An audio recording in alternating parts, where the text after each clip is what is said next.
Hello and welcome. This is View from the Top, and I am Modele Sharafa Yusuf.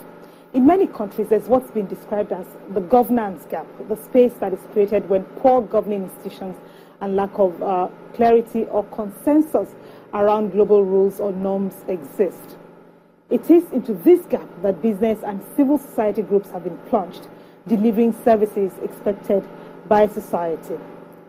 Rotary International is an international service organization whose stated purpose is to bring together business and professional leaders in order to provide humanitarian services, encourage high ethical standards in all vocations, and to advance goodwill and peace around the world. It is a secular organization open to all people, regardless of race, color, creed, religion, gender, or political preference. There are over 34,000 member clubs worldwide, and over 1 million individuals called Rotarians have joined these clubs.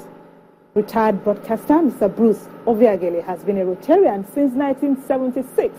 He was once president of Rotary Club of Lagos, District 9110, and he joins me on View from the Top today to discuss service to humanity, among other topics. Thank you, Mr. Ovbiagele, for joining us. Thank you. Now let's get you acquainted with my guest before our conversation. Born in Ora, Onwa West, local government area of Edo State on October 22, 1936, Mr. Bruce Ovbiagele got a West African School certificate from Igbobi College, Yaba, Lagos. He started his career in 1956 as a clerk in the then Ministry of Justice and Local Government. In 1958, he moved to Radio Nigeria and later to WNTV WNBS as one of their pioneer presenters, and later to the famous recording company Philips Nigeria. He was also at various times Controller Commercial Service in Radio Nigeria, London representative of Nigerian Broadcasting Corporation, pioneer and Controller Public Relations of Radio Nigeria.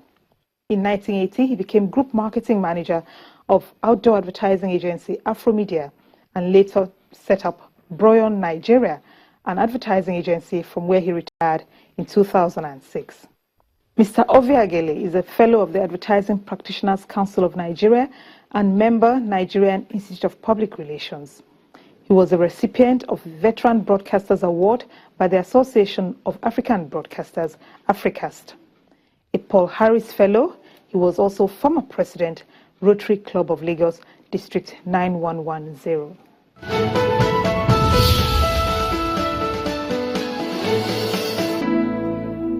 Let's start by discussing Rotary's four-way test and how these may be applied to our daily living.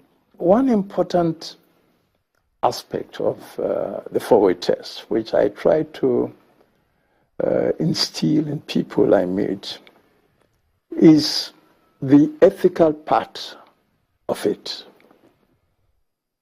It's like the Ten Commandments. God said, don't do this, don't do this. There are things in your interpersonal relationship with your friends, with your company and all that, even with government. There are things you should not do. It's the ethics. Okay. Is it the truth? Is it right, fair to all concerned? Will it bring goodwill between friends and all? So it's very, very important. You talked about public service. Now, it's generally believed that there's a paucity of models in public life. The Rotarian's primary motto is service above self, and its secondary motto is one profits most who serves best. What can our politicians learn from this? A lot. And they know there's a lot they can learn from this. But I'm just amazed that these are people who know the tenets of ethics and all that, and yet are not doing anything about it. There's so much to learn.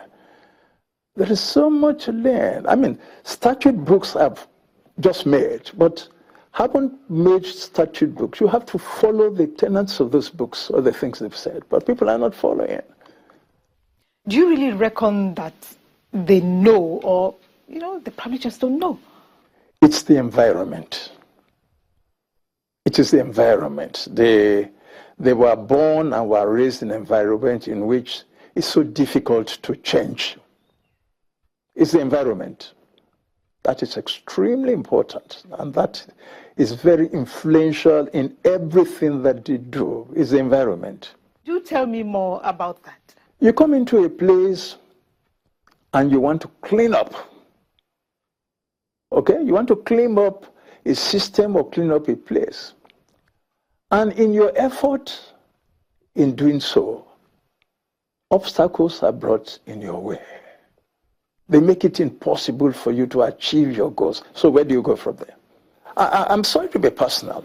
Several years ago, I can't remember now who was the president. He wanted to tackle the problem of energy head on, and appointed a gentleman by name Chief Ovbiagele of blessed memory.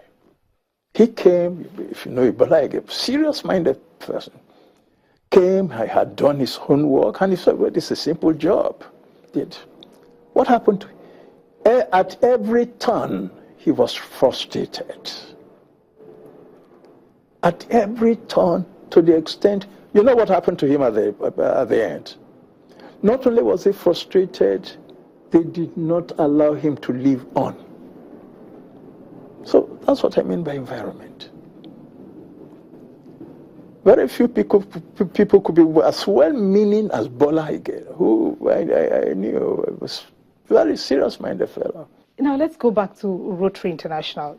Together, the Gates Foundation and Rotary have committed almost $600 million towards the eradication of polio.